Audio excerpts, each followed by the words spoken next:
शिव प्रभात प्यारे बच्चों, आज की इस वीडियो में हम कक्षा 10वीं के काव्य खंड के भाग एक सूरदास का दूसरा भाग लेकर आए हैं जो पढ़ने वाले हैं। और पहले भाग में हम पहले ही 3 पंक्तियों को पढ़ रखे हैं और इस भाग में भी हम 4 पंक्तियों को पढ़ने वाले हैं और करीब 3 भाग में ये वीडियो जो है पूरी हो जाएगी।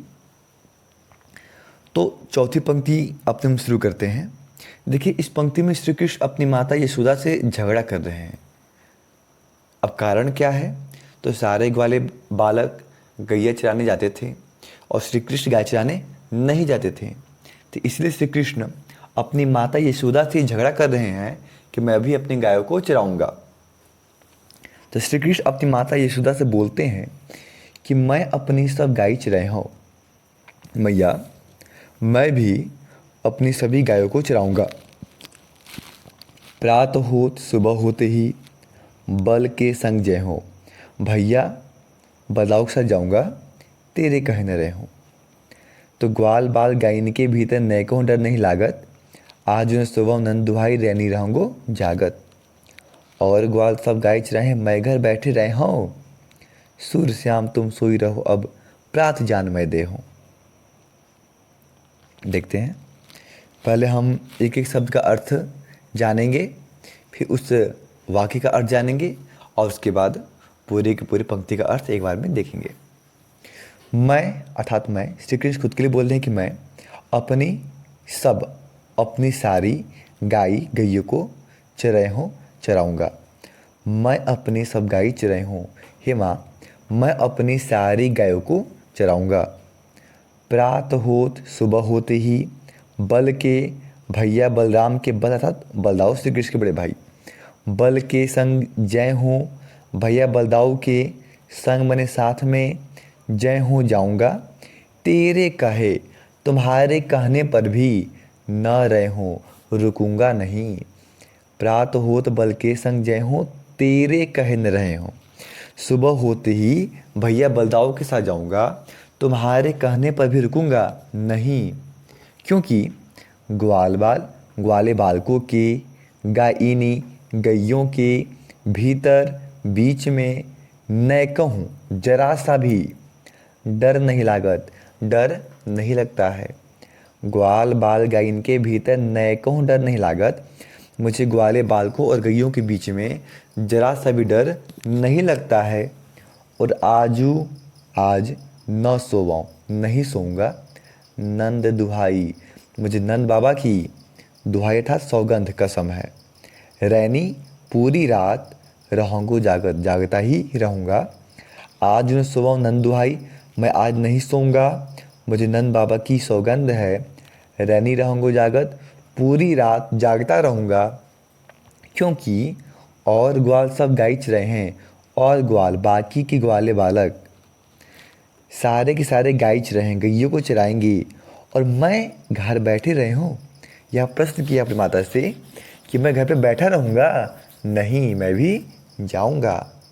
तब श्री कृष्ण की माता यशोदा जी कहती हैं कि सूर्य श्याम तुम सोई रहो, हे श्याम तुम सोई रहो, सो जाओ अब तुम सो जाओ। प्रात सुबह में जाने मैं देह दूंगी।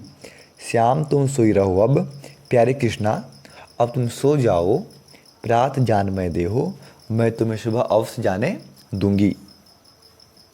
फिर से देखेंगे, मैं अपनी सब गाय चराई हूँ। श्री कृष्ण अपनी मैया यशोदा से बोलते हैं कि माँ मैं अपनी सभी गायों को चराऊंगा। प्रात हो तो बल के संग जय हो, तेरे कहे न रहे हूँ। सुबह होते ही मैं भैया बलदाऊ के साथ जाऊंगा और तुम्हारे कहने पर भी रुकूंगा नहीं।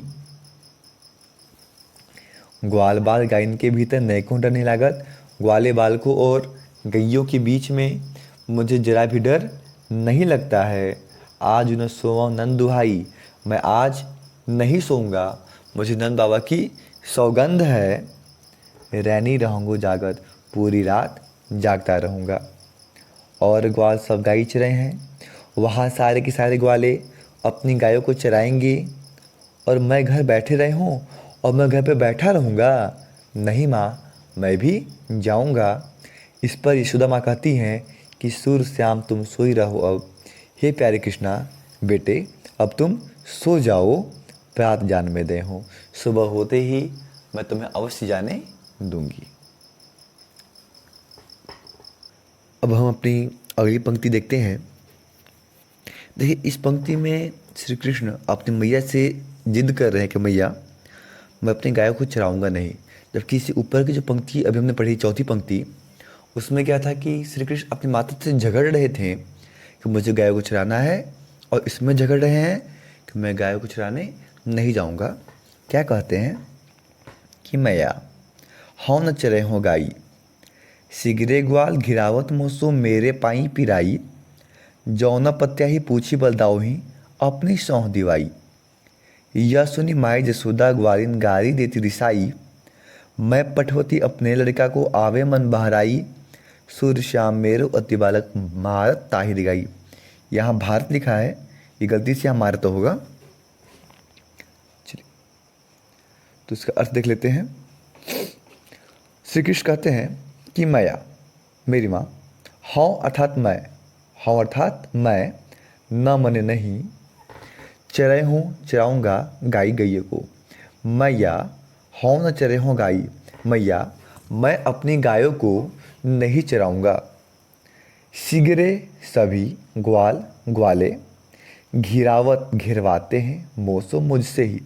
सिगरे ग्वाल घिरावत मोसो, सारे के सारे ग्वाले मुझसे ही अपनी गैया को घिरवाते हैं, जिससे मेरे अर्थात मेरे पाई पैरों में पिराई दर्द होने लगता है। मेरे पाई पिराई, मेरे पैरों में दर्द होने लगता है। तो सिगरे ग्वाल घिरावत मोसो मेरे पाई पिराई, सारे ग्वाले मुझसे ही अपनी गैया को घिरवाते हैं, जिससे मेरे पैरों में दर्द शुरू हो जाता है। जो यदि न मने नहीं पत्याही पता हो तो पूछ लीजिए बलदाव ही भैया बलदाम से। जो न पत्याही पूछी बलदाव ही, यदि आपको नहीं पता है तो आप भैया बलदाव से पूछ लीजिए। अपनी सौंह दिवाई, लेकिन हाँ अपनी सौंह मने सौगंध, अपनी सौगंध दे करके अपनी कसम दे के पूछिएगा। यह सुन कर के माई मैया यशोदा ग्वालिन, यह सुनकर के ग्वालिन मैया यशोदा गाली देती रिसाई, रिसाई मने गुस्सा होकर के गाली देती है। यह सब सुनकर के मैया यशोदा उन ग्वालों पर गुस्सा होकर उन्हें गाली देते हुए कहती हैं कि मैं पठवती अपने लड़का को, मैं अर्थात मैं पठवती भेजती हूँ अपने लड़का को, अपने बालक को, अपने बेटे को, ताकि आवे मन बहराई, वो अपना मन बहला सके। सूर्य श्याम मेरो अति बालक मारत ताहि दिगाई। लेकिन मुझे क्या पता था कि श्याम मेरो अति बालक, मेरे प्यारे बालक श्याम को, मेरे प्यारे बालक श्याम को ये भारत का मारत है, मारत ताहि दिगाई, वे मारते होंगे और रिगाते होंगे। वो देखते बच्चे लोग, मैया हौ न चरे हो गाई, मैया मैं अपनी गायों को नहीं चराऊंगा। श्री कृष्ण अपनी माता यशोदा से कहते हैं कि माँ मैं गैयों को नहीं चराऊंगा। सिगरे ग्वाल घिरावत मोसो मेरे पाई पिराई, सारे ग्वाले मुझसे ही अपनी गैया को घिरवाते हैं, जिससे मेरे पैरों में दर्द होने लगता है। जौ न पत्या ही पूछी बलदाऊ ही। यदि आपको यह बात नहीं पता है तो आप भैया बलदाऊ से पूछिए, लेकिन हाँ अपनी सौगंध देकर पूछिएगा। यह सुनी माई यशोदा ग्वालिन गारी देती दिगाई, यह सुनकर के मैया यशोदा उन ग्वालों पर गुस्सा होते हुए उन्हें गाली देते हुए कहती हैं कि मैं पठवती अपने लड़का को आवे मन बहराई, मैं अपने बेटे को इसलिए भेजती हूँ कि वो अपना मन बहला सके। सूर्य श्याम मेरो अति बालक मार ताहि दिगाई। अरे मुझे क्या पता था कि मेरे प्यारे कृष्ण को, मेरे प्यारे बेटे को मारते होंगे और रिगाते होंगे।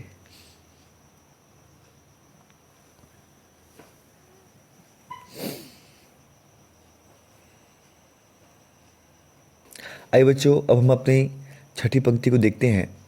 देखिए इस पंक्ति में जो गोपियाँ हैं वो श्री कृष्ण की मुरली को चुराने की बात कर रही हैं, क्योंकि गोपियाँ कृष्ण की मुरली को, बंसी को, बांसुरी को अपनी सौतन मांगती हैं, अपनी सबसे बड़ी दुश्मन मानती हैं, क्योंकि जब से बांसुरी श्री कृष्ण के जीवन में आई, इनका मानना है कि तब से श्री कृष्ण इन सभी से प्रेम करना बंद कर दिए हैं।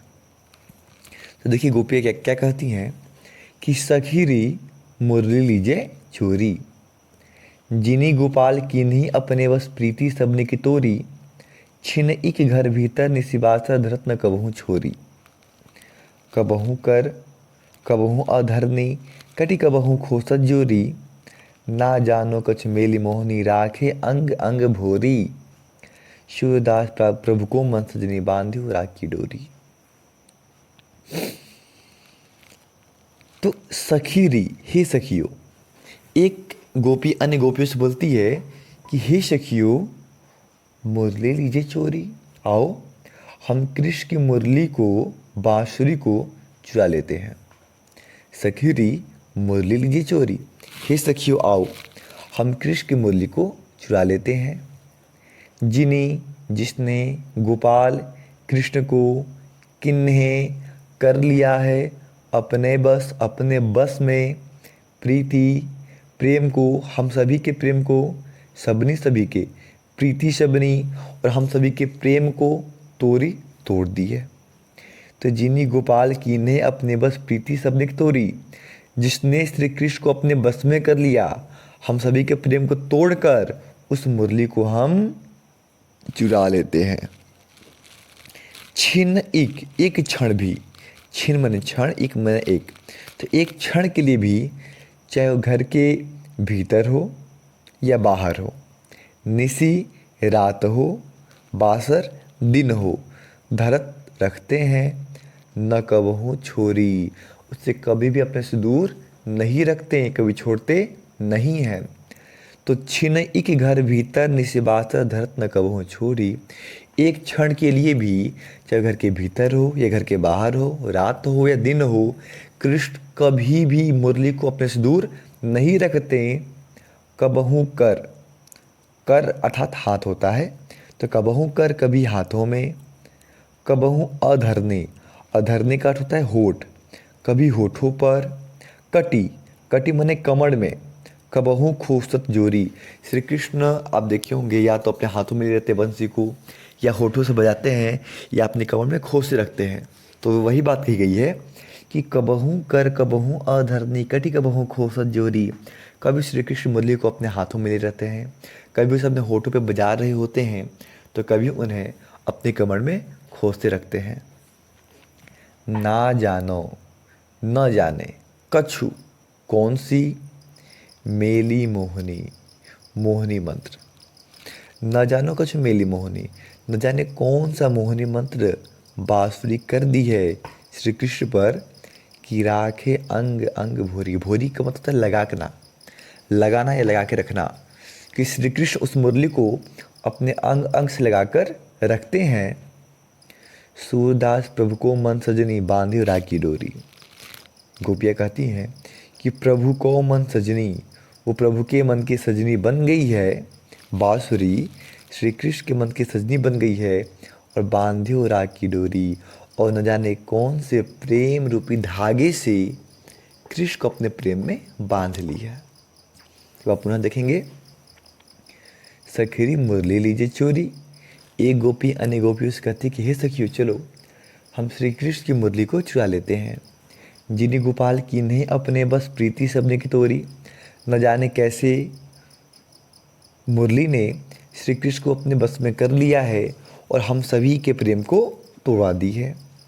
छिन एक घर भीतर निशिबासा धरत न कबहू छोरी, एक क्षण के लिए भी, चाहे घर के भीतर हो या घर के बाहर हो, रात हो या दिन हो, कभी अपने से दूर नहीं करती है।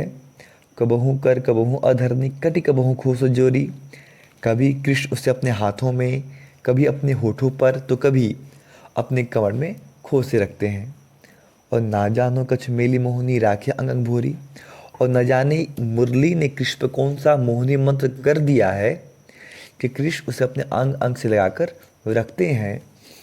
सूरदास प्रभु को मन सजनी बांधे राखी डोरी, और जो मुरली है वो श्री कृष्ण को अपने प्रेम रूपी धागे में इस प्रकार बांध दी है कि उनके मन की सजनी बन गई है। ये थी हमारी छठी पंक्ति।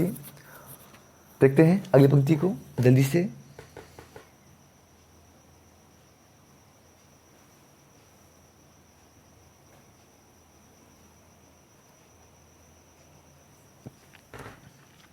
तो बच्चों, सातवीं पंक्ति जो हम पढ़ने जा रहे हैं आज के लिए हमारी अंतिम पंक्ति होगी। देखिए, जब कृष्ण मथुरा चले गए तो कृष्ण के मित्र उद्धव जो अक्सर श्री कृष्ण से कहते थे कि आप ब्रज को याद क्यों करते हैं, वो लोग आपको भूल गए होंगे। तो उन्हीं से श्री कृष्ण अपना दुख बता रहे हैं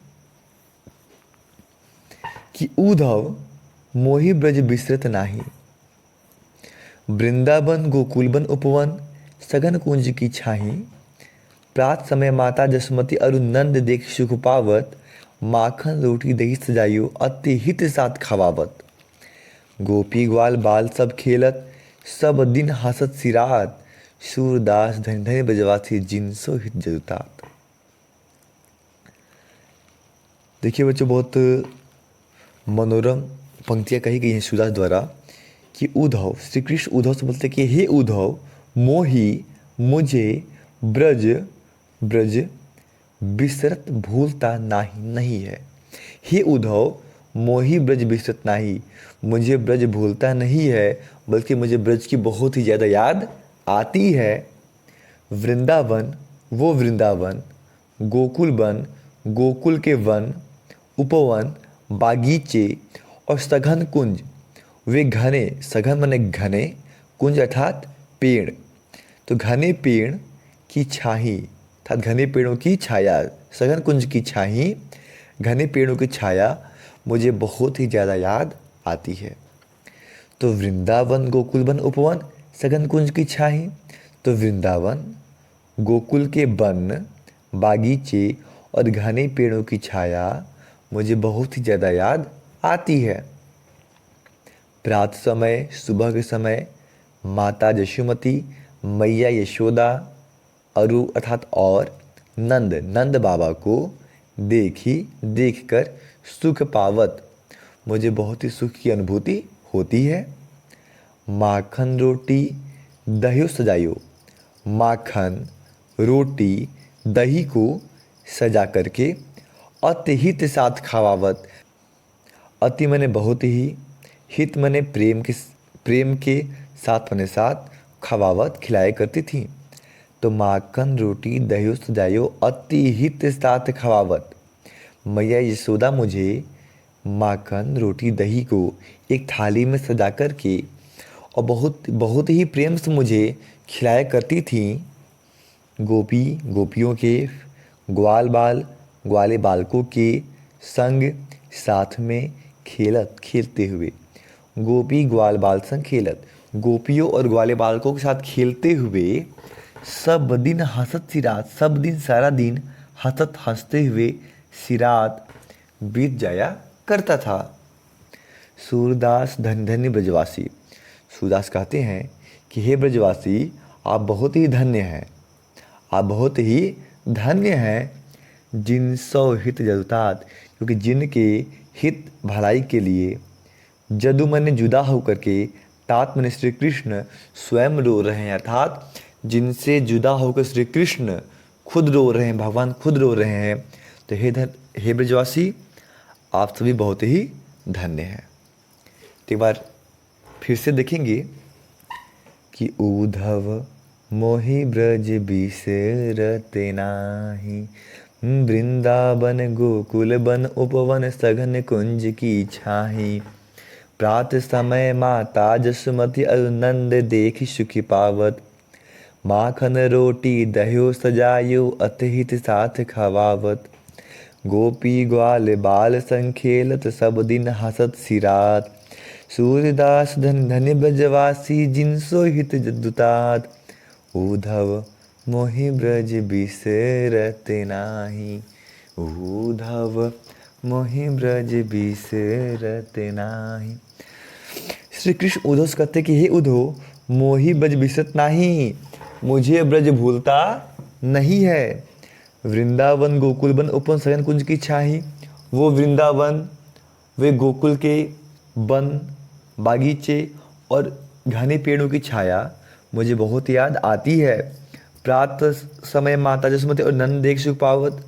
सुबह के समय मैया यशोदा और नंद बाबा को देखकर मुझे बहुत ही सुख मिलता है। माखन रोटी दही सजाइयो अतिहित साथ खावत। और मैया यशोदा मुझे एक थाली में माखन, रोटी, दही को सजा कर के बहुत ही प्रेम के साथ खिलाई करती थी। गोपी ग्वाल बाल संग खेलत सब दिन हंसत सी रात। गोपियों की और ग्वाले बालकों के साथ में खेलते खेलते सारा दिन हंसते हुए बीत जाया करता था। सूरदास धन्य धन्य ब्रजवासी जिनसो हित जलतात। तो सूरदास कहते हैं कि हे ब्रजवासी, आप बहुत ही धन्य हैं, क्योंकि आपसे अलग होकर भगवान स्वयं रो रहे हैं, उदास बैठे हैं और आपको याद कर रहे हैं। धन्यवाद बच्चों। तो अब तीसरे भाग में इस पाठ को हम ख़त्म कर देंगे। आज के लिए बस इतना ही। धन्यवाद। जय हिंद, जय भारत।